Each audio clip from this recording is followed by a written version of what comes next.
जब एक भीड़ भाड़ वाले स्थान पे कुछ लोग इकट्ठा हो जाते हैं, वहाँ दो शख्स आपस में झगड़ा कर रहे होते हैं। एक ऑटो चालक होता है और एक मोची होता है, और झगड़ा इतना विकराल रूप ले लेता है कि पुलिस को बुलाने पड़ जाते हैं।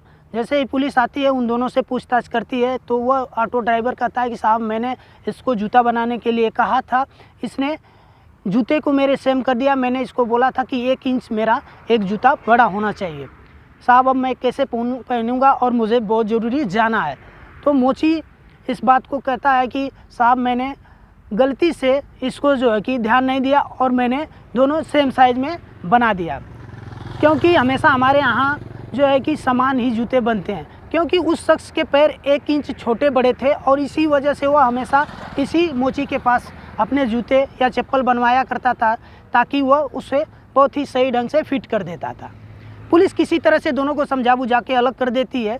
लेकिन दोस्तों, कुछ महीने बाद उसी में से एक शख्स की हत्या हो जाती है, और इस हत्या को करने वाले कोई और नहीं बल्कि अपने ही सगे, जिन पे आप इस संसार में सबसे ज़्यादा भरोसा करते हैं, वही इस चीज़ को अंजाम देता है। जी हाँ साथियों, इस कहानी को सुन के आपके हृदय फट जाएंगे, आपके कलेजा फट जाएंगे कि आखिरकार जब अपने ही इस तरीके की घटनाओं को अंजाम देंगे तो इंसान किस पे भरोसा करेगा। रहिए, सावधान रहिए, ऐसी दुर्घटनाएं आपके साथ भी हो सकती हैं और नहीं भी हो सकती हैं। जी हाँ साथियों, 20 जून 2021 की छत्तीसगढ़ प्रदेश की यह घटना है। सरगुजा एक ज़िला लगता है, उसी ज़िले में एक कोतवाली अंबिकापुर है, वहीं की यह घटना है। गर्दन पाट एक मंदिर है, उसी के पीछे एक तालाब है। तालाब में कुछ गांव के ग्रामीण मछलियां पकड़ रहे थे। उसी दौरान उनको जब जब हवा चलती थी तो बहुत ही दुर्गंध आया करती थी। यह दुर्गंध इतनी ख़राब थी कि कुछ लोग उसे देखने की कोशिश करते हैं। कुछ लोग जब उसके पास पहुंचते हैं और देखते हैं कि एक बोरी है, उसमें बंधा हुआ कुछ है सामान। जब उसे खोलते हैं तो देखते हैं कि किसी मनुष्य का उसमें पैर है, और वह पैर है और उसका शरीर कहाँ है यह पता नहीं है, वह काफ़ी सड़ चुका था। इसके बाद लोग देख के अचंभित होते हैं। इसके बाद तुरंत ही पुलिस को सूचित करते हैं। जब पुलिस वहाँ पहुँचती है, इसके बाद उसकी जांच पड़ताल करती है और पुलिस उस दोनों पैर को लेके थाने जाती है।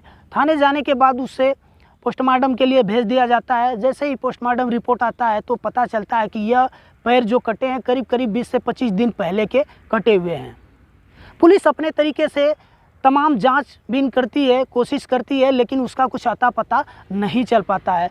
और आसपास के ज़िले के जितने भी थाने होते हैं उनको सूचित किया जाता है कि यदि किसी भी गुमशुदे व्यक्ति की अगर कोई रिपोर्ट दर्ज हो तो कृपया सूचित करें इस थाने को। लेकिन ऐसा कुछ नहीं होता है।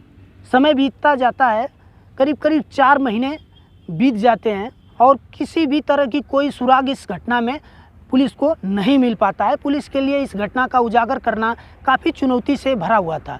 लेकिन कुछ समय बाद एक मुखबिर के माध्यम से पता चलता है कि एक शख्स जिसका नाम राजेश जायसवाल होता है, वह 4 महीनों से गायब है। राजेश पारा अंबिकापुर का ही रहने वाला है और उसकी शादी 2007 में सुनीता नामक युवती से हुई थी। पुलिस इस घटना में उसकी बहन जिसका नाम ललिता होता है उससे पूछताछ करती है, बुलाती है।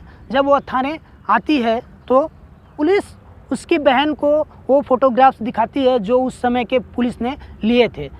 फ़ोटोग्राफ्स को उसकी बहन ललिता जब देखती है तो वह पहचान जाती है और कहती है, जी साहब, यही मेरे भाई के पैर हैं। क्योंकि उस पैर में डिफरेंस साफ दिखाई दे रहा था, क्योंकि उसके 1 इंच पैर छोटा बड़ा था और फोटोग्राफ्स में ऐसा समझ में आ रहा था, वह साफ समझ में आ रहा था, उसको वह पहचान लेती है।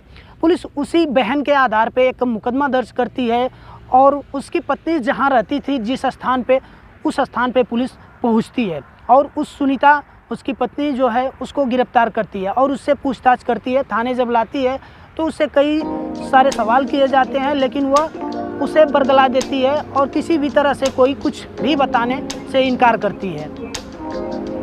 पुलिस काफ़ी परेशान थी और जिस स्थान पर रहती थी वहाँ अगल बगल लोगों से पूछताछ की जाती है तो पता चलता है कि सुनीता के साथ कोई एक और शख्स उसके घर में आया जाया करता था, उसके साथ में रहा करता था।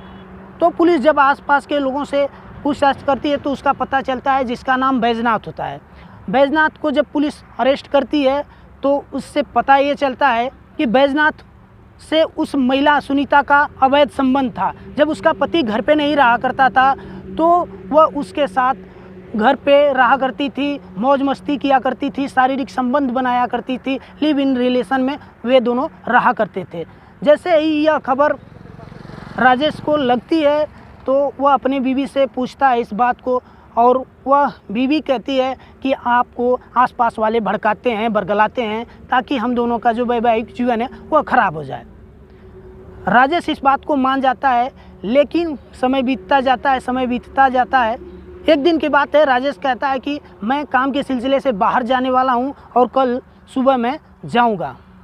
वह कल सुबह निकल जाता है घर से, और जैसे ही शाम होती है करीब 8 बजे वह रिटर्न वापस आ जाता है। किसी कारणवश वह नहीं जाता है। जैसे ही वह घर में एंट्री करता है, दरवाज़ा खुलता है और देखता है कि बैजनाथ उसके बेडरूम में सोया हुआ था। इसके बाद वह आग बबूला हो जाता है, अपनी पत्नी सुनीता को वह मारना पीटना चालू कर देता है। इसके बाद राजेश मौके पे खड़ा देख रहा था, तभी उसको बगल में एक सरिया रखी हुई दिखाई देती है।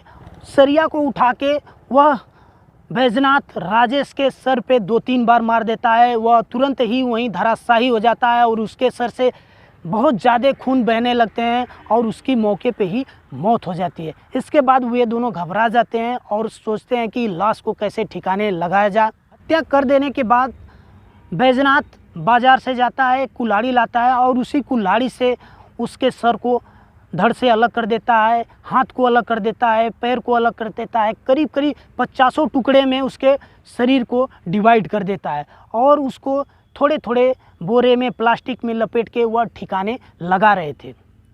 ठिकाने लगाने की कड़ी में वह जो है कि गर्दन पाट मंदिर के पीछे बोरी में लपेट के उसके दोनों पैर को उस तालाब में फेंक दिया था।